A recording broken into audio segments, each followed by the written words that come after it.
What's going on, everybody? This is Nick, and I am finally back with another Raw Deal video. It's been a while. I kind of took a break from Raw Deal, and I wanted to jump back in and take a look at some of the new superstars that released with the Virtual 9 set. So, over the next week or two, I'm gonna start releasing videos, one video per superstar, and the purpose of these videos is not necessarily to be a guide for each superstar. It's going to be more of a discussion based. So I'm going to go through each superstar and talk about their specifics, how they affect the game, as well as go through go through a few non-specific cards that you could pack with them. Again, I'm not doing this to tell you how to build each deck. It's just what I see, and then hopefully that can generate some more discussion about what you guys think of the strategies that I bring to the table, as well as bring up some of your own strategies. So, starting first with Little Miss Bliss, Alexa Bliss.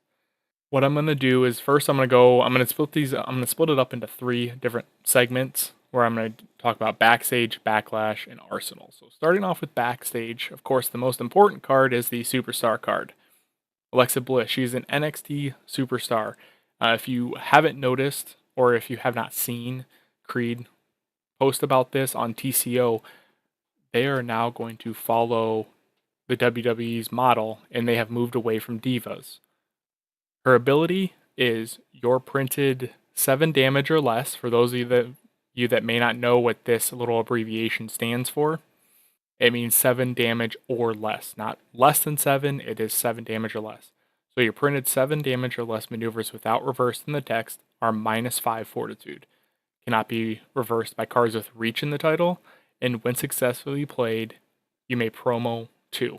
Basically, a lot of small maneuvers you get early access to because you're making a -5 fortitude, and you don't have to worry about virtual cards like your reach exceeds your grasp, which reverses any card that has printed fortitude greater than your fortitude rating. And then when successfully played, you promo 2. For those that may not know what promo stands for, what it means is you look at the top number of cards, in this case 2, of your arsenal. You put 1 into your hand and the rest in the ringside. So promo 2, you look at 2. Promo 3, you look at 3, put 1 into your hand, the rest in the ringside pile. She also can pack up to 3 hair pulls and 3 chokeholds in your backstage area as if they're not heal, and you can pack Total Divas. Moving on to her only specific backstage card, Spiteful. Once during each of your turns, you may play 1 maneuver from your backstage area, so a hair pull or a chokehold, as if from hand. When you have 5 plus lower fortitude than your opponent, or actually when you have 5 or less fortitude overall, not than your opponent. So just 5 or less fortitude, and the maneuver is non-throwback, it is chain and multi. Your fortitude is just +2 for each non-throwback heal maneuver. Looking at those two cards, so to keep going with backstage, the 6 maneuvers you can pack in there are hair pull and chokehold. So I'm going to pull those up real quick. Each of them, or both of them, have a regular version and a throwback version. Based on her backstage card, you definitely start leaning towards the non-throwback. And if you look at here, hair pull, the non-throwback is a 0 for 1, and when successfully played, you may look at your opponent's hand. The throwback is a 0 for 3, and when you're a Diva Superstar, which she's not, so it doesn't apply. And when successfully played, your opponent's reversal cards your next maneuver +6 fortitude. So plunging. In my opinion, I would definitely go with the non-throwback, as well as, and this would apply to chokehold as well. Outside of just Spiteful, taking Spiteful into consideration, you definitely want to go with the non-throwback version here. You're getting the same amount of fortitude because it's 1 plus the 2 from Spiteful, so you're getting 3. You're getting hand knowledge from your opponent, and from the throwback, you would be getting a plunging effect if it's successfully played, but plunging just isn't quite as good as it was. I kind of try to avoid having as many throwback cards in my ring as possible because of another virtual card called Back Throw that makes you, if your opponent successfully plays it, you have to overturn to the number of, I I don't know if it's non-backlash or non-pre-match throwback cards in your ring. So it's just a way to avoid more overturn. Let's look at Chokehold real quick and the differences between those two. So the non-throwback is a 6 for 5, and when successfully played, your opponent must discard 1 card. And the throwback is a 0 for 6, and when played, remove the top card of your arsenal from the game. The non-throwback Chokehold you do not have immediate access to it because it's only minus 5 fortitude, so it's a 1 for 5 with Alexa, but you're netting 1 additional fortitude because it gives you 5 plus the 2 from Spiteful, and it's making your opponent discard. Versus Chokehold, which you could play first turn, it's making you remove a card from your arsenal, and it's just giving you 6 fortitude. So again, Chokehold, in my opinion, the non-throwback version, is definitely the way to go. Now, some non-specific backstage cards that you may want to take a look at. One is, and this goes with the theme of no more divas in the game, is the Era of the Superstar. Let's see if I can find it. It's right here. I believe this released in Virtual 8, or maybe a holiday set. I cannot remember off the top of my head. It can only be packed by female superstar, which she applies. Cannot be packed by a GM. And when packing this card, you are not a diva and cannot pack cards as if you're a diva. So again, none of those apply because Alexa Bliss is not a diva. You may ignore card effects from your opponent's non-superstar specific cards with female or diva in the text that would move cards from your hand, reveal your hand, or allow them to search your arsenal. I know there's plenty of actions out there that really kill divas and female superstars, so this kind of ignores a lot of them. And then, when played as a counter, your maneuvers without reversed in the text are minus 4 fortitude. So even more plunge for Alexa Bliss. So that could be potential up to minus 7 fortitude for your maneuvers that are 7 damage or less. Printed 7 damage or less. Another non-specific backstage card is the Nxt Breakout Star. There's really no downside to packing it. It can only be packed by NXT superstars. It's considered superstar specific, so it gets around backstage shenanigans. So you don't have to skip your turn as long as you're only, packing 1 non-specific. Do not discard for Armageddon is upon us. And once during each of your turns, you can overturn 4 to draw 1, or if you have lower fortitude, you overturn 2 to draw 1. Again, there's really no downside to packing this. So I usually include it in all, whether I use it or not. I usually include it in all my NXT superstars. Unless for some reason there's another card effect that states you can't pack it. Other than that, there are some staples, the shenanigans, backstage cards I'm not going to go over, or the anniversaries, or the signature cards. I don't need to go over those. I mean, most of you know what those do, and whether, it's a personal preference, whether you want to pack those or not. I always just caution people when packing all of those. Backstage shenanigans is a real thing. So unless you're playing old school wrestling match, the throwback version, you may just want to keep that in mind before just throwing every backstage card possible into your deck. So let's move on. Now I'm going to move on to the Backlash deck, starting with your pre-match. First, let's go over here into TCO and take a look at some of her specifics. 5 Feet of Fury cannot be blanked. It's a pre-match event, cannot be blanked. And when you successfully play an Alexa Bliss specific card from hand, you may overturn 5 cards and put 3 cards from your ringside pile on the bottom of your arsenal. It does not specify turn, so that means you can do it whether it's your turn or your opponent's turn. It's a very good card. You're losing 2 cards out of your arsenal, but you very well could have something in your arsenal or in your ringside pile that is essential, and it would be good and something that you really need to get back into your arsenal so you can have access to it. The next effect is once during any turn when your opponent successfully plays a card, you may look at the top 5 cards of your arsenal and put them on the top and bottom of your arsenal in any order. So again, during any turn, when your opponent successfully plays a card, you can look at the top 5. Now, since it does specify any turn, which I'm assuming they put any turn in there, so you can't do this during the pre-match phase. Otherwise, you're sitting there setting up your opening hand. Anytime they play a card, and this can be good whether it's your opponent's turn and them successfully playing a maneuver where you could look at the top 5 and maybe set up a reversal to hit on 1, which, you could look at that specific reversal 1. We'll look at that at Arsenal cards. Or if you just don't want to, or if you just can't afford to take the damage, like late game, if you only have like 5 cards in your arsenal, you can set up, say, a Divine Intervention to hit on 1, so you save your other cards, as well as you can set up your draw for your next turn. So you put Divine Intervention as 1 as the first card, that would reverse it, and then the next card is what you're going to draw. Or it can be used, say, in early game.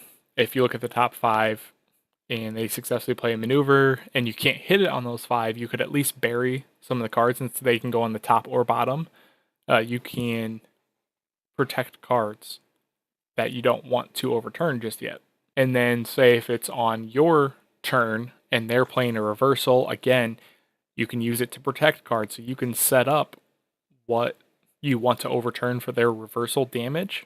Say for an elbow to the face, you can put 2 cards that you don't need right now or don't need at all to overturn 2, and then you can set up your draw for, I guess it wouldn't set up your draw. You could potentially set up a reversal for their next turn to say if they were going to play a maneuver and you could reverse it on, if you needed to reverse it on 1 or something. Or again, if you don't have any reversals in those 5, you can put cards under to protect. Her next pre-match, the Fairy Tale is Over, cannot be blanked by your opponent's effects, and can be played during any pre-match phase. Your pre-match capacity is +2, and when this card is in your ring, his non-superstar specific actions and events with turn, under, or champion the title are blank during his turn. He may discard 2 random cards to blank this card until the end of his turn. +2 pre-match is always good, and in virtual, it's pretty easy to play all your pre-match no matter what. And then when it's in your ring, this is where it's most effective. The non-superstar specific actions with turn, under, or champ. So let's kind of look through those, and I can show you some of the cards real quick that it would really affect. So first with turn, turnbuckle cards. But probably one of the biggest, or 2 of the biggest cards are Turn the Tide and Turn Up the Heat. They are cards, especially if you're going up against a Mean Gene deck, this could really hurt them, especially Turn the Tide, because they have to randomly discard to unblank it and then attempt to play it. What if they randomly discard Turn the Tide?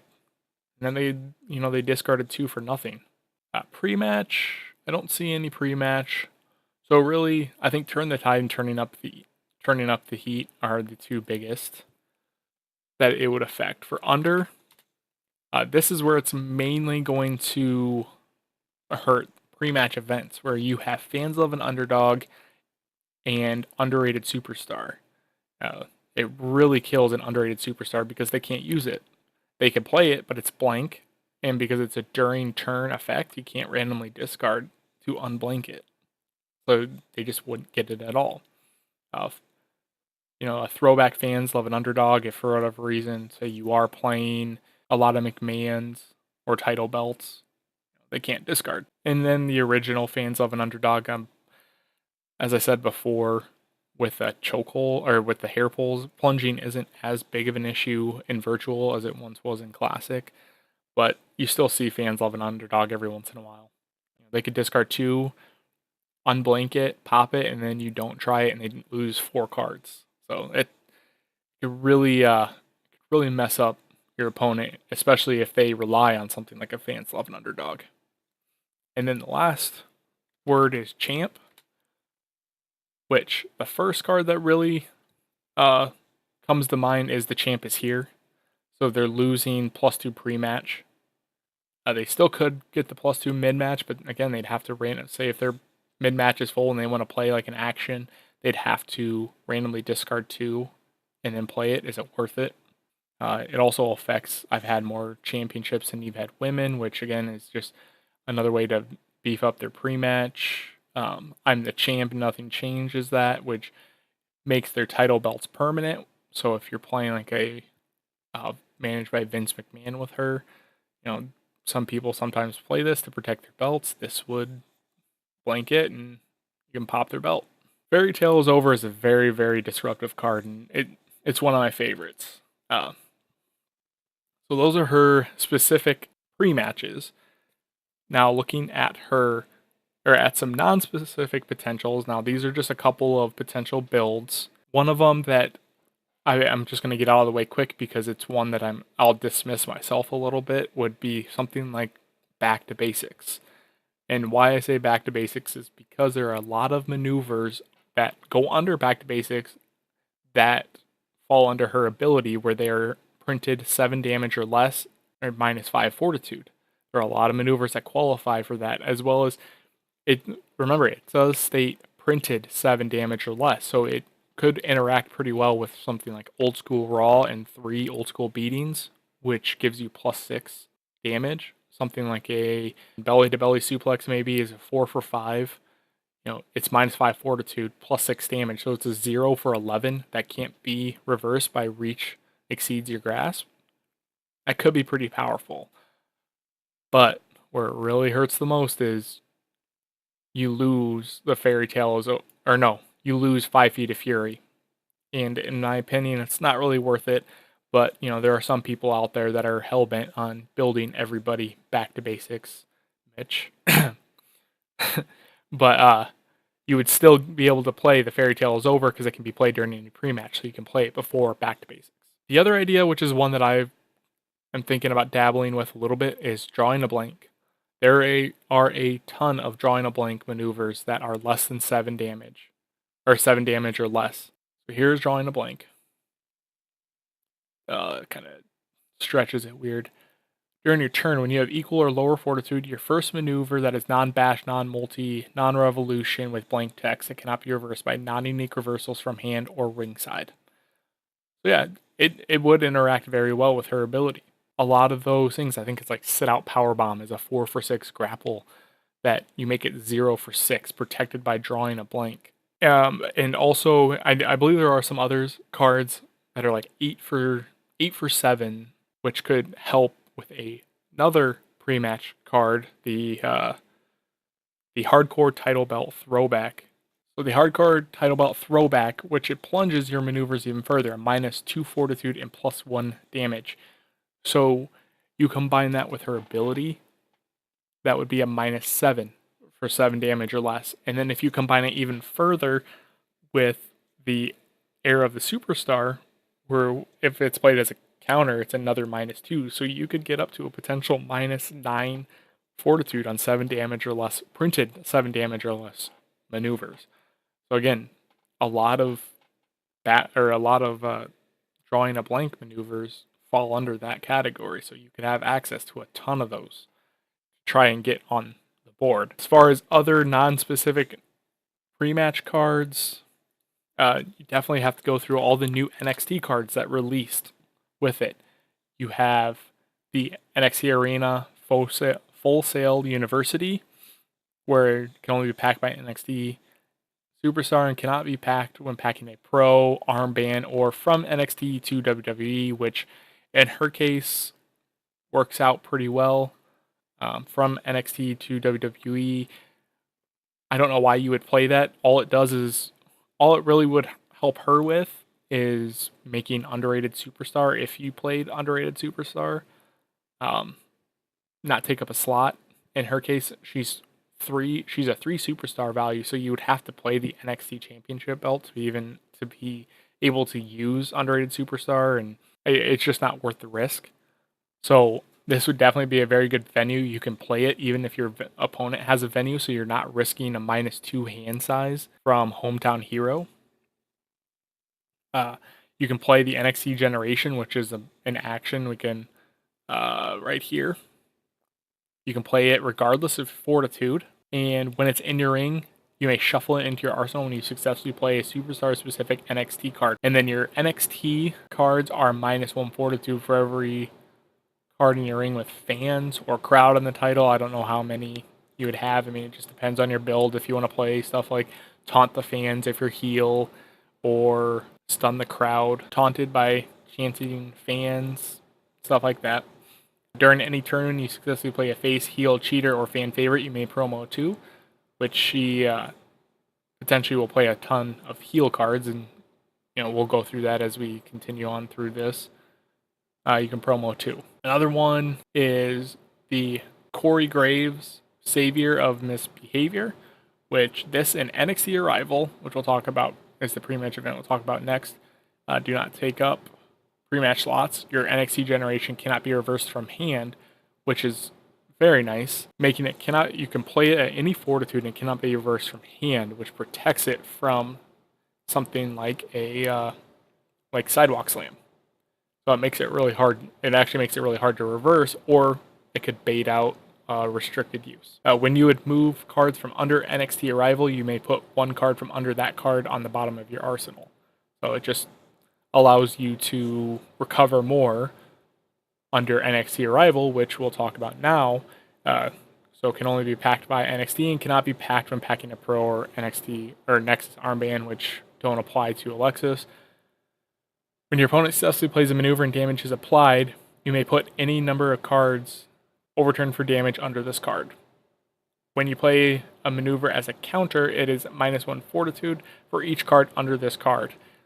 And when successful, you may put up to 3 random cards from under this on the bottom of your arsenal, and the remaining into your ringside pile.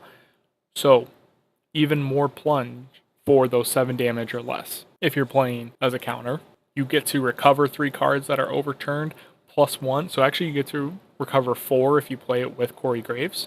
And then there's the ace. During your turn, you may remove this card from the game, shuffle 5 in from your ringside into your arsenal. So more recovery, more of a late game.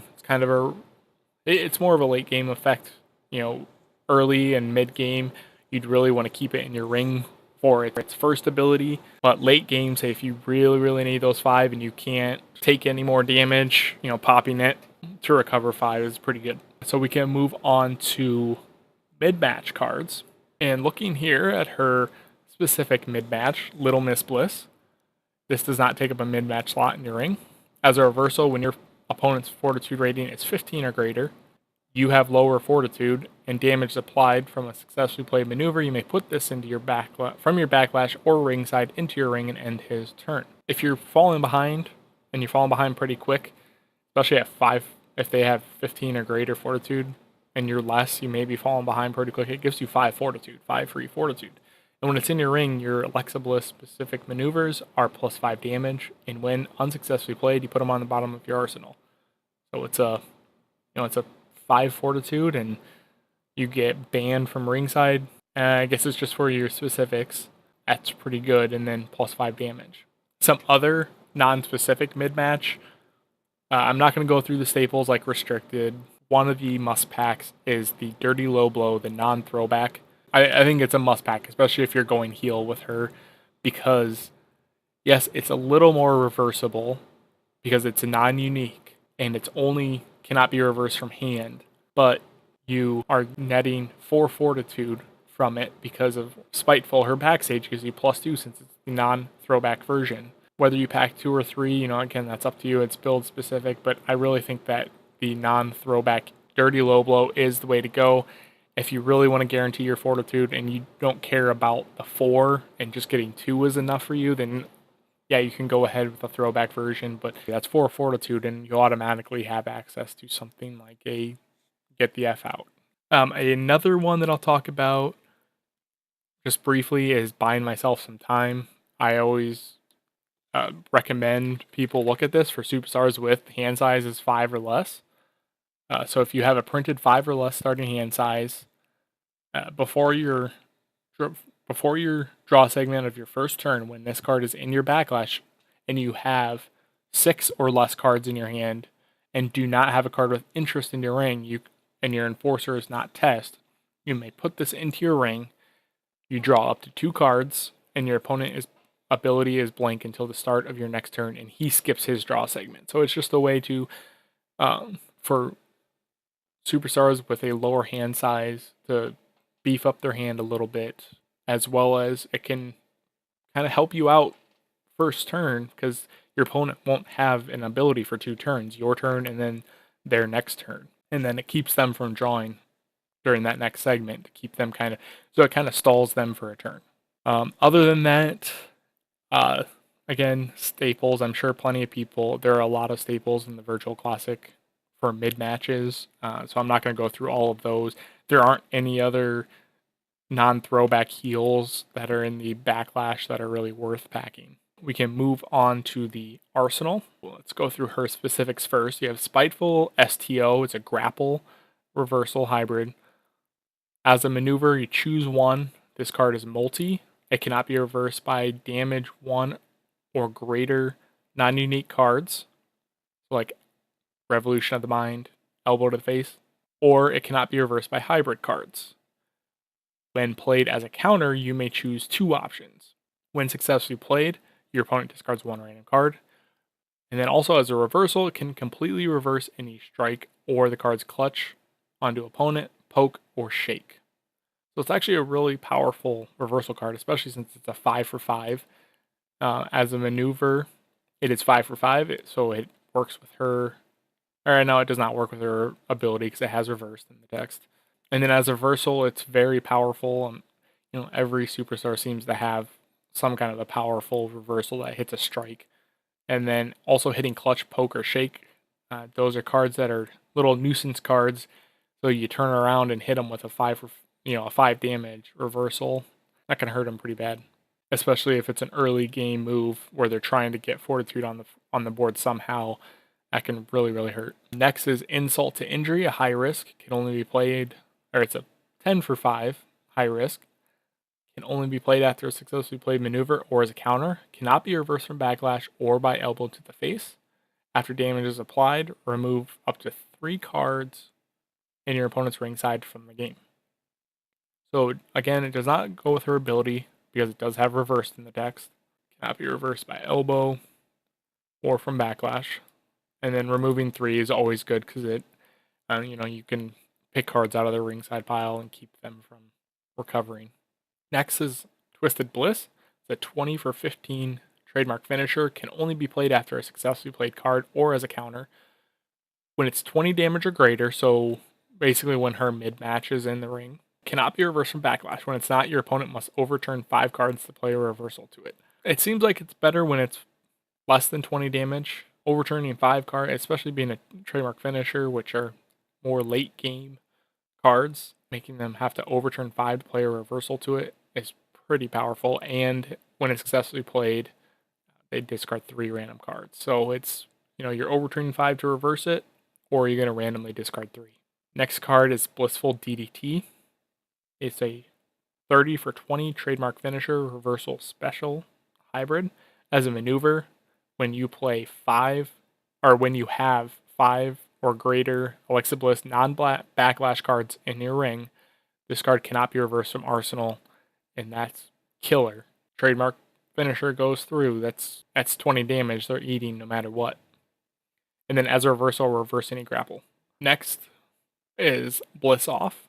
It's a reversal special, reverse any non-maneuver or non-unique maneuver, and then it gives you +5 damage to your maneuvers on your next turn. So it's not bad. Non-maneuver or non-unique maneuver. At least it's any non-maneuver, which is action or antic. And then non-unique maneuver is okay. With virtual, there's a lot more uniques in the games. The next card, Costume Queen of the Ring. It's an action reversal hybrid. As an action, this card is 0 Fortitude. Search your arsenal for 1 unique card, reveal it, put it in your hand, and shuffle. As a reversal, when played from your hand, reverse any unique card and discard 1. When this card is successfully played after damage is resolved, put it on the bottom of your arsenal instead of any other location. So it's nice, it recovers itself. Now, as a reversal, it is a very, very good reversal. Even discarding 1, reversing any unique card, action, maneuver, anything. That can be pretty powerful in the fact that it keeps going under. Now, granted, it is a when played from hand effect, but it's still very good. This is one of those cards that, you go back to her pre-match, back and set up your arsenal pretty well. You could potentially just keep putting it to where you draw it, or make sure that you protect it and set it up to draw. Next is Glamour and Glitz, which is an action multi. It can only be reversed by 2 damage 0 cards. Search your arsenal for 3 non-unique 7 damage or less maneuvers, put them into your hand, and shuffle. So it's at 0 fortitude. So this is a good way early game to go search out some of those moves that fall under your ability. 2 damage 0 cards. With this being a action, you're looking at something like Get the F Out or Once Is Enough. It says 2 damage 0 cards, so I guess since it doesn't say reversal cards, it can still be, like a something that you can pop to reverse a multi. Is well, it'll only reverse part of it since that would count as 1 card, and it protects you from volley thises. And then the last card, Total Divas, which she's allowed to pack due to her ability, cannot be reversed when you have a Bella Twins card in your ring. Which I don't think they share. She doesn't share anything with Bella Twins, so you do not get that. It's a multi-action. It's an 8 for 0. You shuffle number of cards from your ringside pile into your arsenal, and your opponent overturns number of cards where number is equal to the cards in your ring with Diva and the title or text, and cannot be greater than 5 and draw 2. I understand the inclusion because she is on the show Total Divas, but she is not a Diva superstar. You're not going to play a whole lot of Diva cards unless, say, you played the throwback version of Hair Pull. Again, it's build dependent. It's a card that I probably wouldn't play very often. For non-specific arsenal cards, we're going to move on to those and just go through those pretty quick. This video is going a lot longer than I thought it was, to be honest. First card that I believe is a must pack for her, and many others have pointed this out as well, especially if you're going heel, is Handcuffed. It's a 0 for 0 heel, non-throwback, so it gives you +2 fortitude for being a 0 for 0. When reversed from your opponent's hand, he has to discard 2. If it's successfully played, you can draw up to 3. And when this card is in your ring area, your opponent has to discard 1 when he plays a face card. So that's it can be a very good early game card, especially for her, because it gives her fortitude. Another card is Apply Illegal Leverage. Apply Illegal Leverage falls under her ability. It does not, her ability specifically states printed. So it does not have reversed printed in its own text. So it is -5 fortitude. Even if you played after a clutch onto opponent, it's still 0 fortitude because that reverse is not printed. Some others, as I said earlier, drawing a blank maneuvers. You could also go Chain. Chain has a few cards that fall under her ability, like Body Lock, Face Driver, Bear Hug, and Go Behind, I believe are the ones that I looked up. Some early game maneuvers for her. If you want to I'm not going to pull those up. If you want to take a look at them, you can. As far as actions, I showed you the NXT action, some of her specific actions, other potential staples, like Here Comes the Cavalry. There were no other real actions that kind of came to mind for me. If you guys have any, let me know. As far as reversals, I think some really good cards here. Let's pull up the heel trait. Some staples. I'm not gonna look at those staples, but here's the biggest thing: are these rakes? The rakes or Brass Knuck Shot. Which, I didn't think about that either for maneuvers. She could be a pretty good punch deck. The cross punches fall under her ability, and they're all 0 fortitude. They are all printed 7 damage or less, and they buff themselves. The more you get in your ring, the more damage they do. And something with Brass Knuck Shot, which you get that into ring, it gives you 7 fortitude, and as well as makes them cannot be reversed from arsenal, if I believe. They make them another +2 damage, and cannot be reversed from arsenal. This could be pretty. She could end up being a pretty devastating punch deck, to be honest. But also the rake cards, which being played as reversals, are very good because they reverse one type each of them. You have one for grapple, strike, and submission, and each of them protect your first maneuver on your next turn of specific types. But they don't only protect moves; they are heal. Well, I guess maybe that's something I'd have to ask, because if you look at the placement, it is on the reversal side, but I believe since it's still a heal card, I believe heal is a trait, not a sub-trait. So it could still be considered a heal maneuver, which would mean it gives you +2 fortitude. So they net you each 3 fortitude, I believe. Maybe, raw deal rules sometimes are very complicated, and there may be something that says no, but I believe it would still give you the 2 fortitude through Spiteful, her backstage. So I believe that's all that I have. Like I said, these videos are not supposed to be guides. They're just kind of a quick look through, as well as discussing her specifics, as well as some potential non-specifics that would run with her. If you want to correct me on anything, go ahead. I'm hoping I don't get attacked about this. I'm hoping it's meant to create discussion. That's the point of these videos, just to stir up some discussion. So I hope you guys enjoyed. And like I said, I'm going to be going through all of Virtual 9 Superstars, so keep a lookout. I believe next one will be American Alpha. So again, I hope you guys enjoyed, and can't wait to read your comments on this video. Thank you for watching.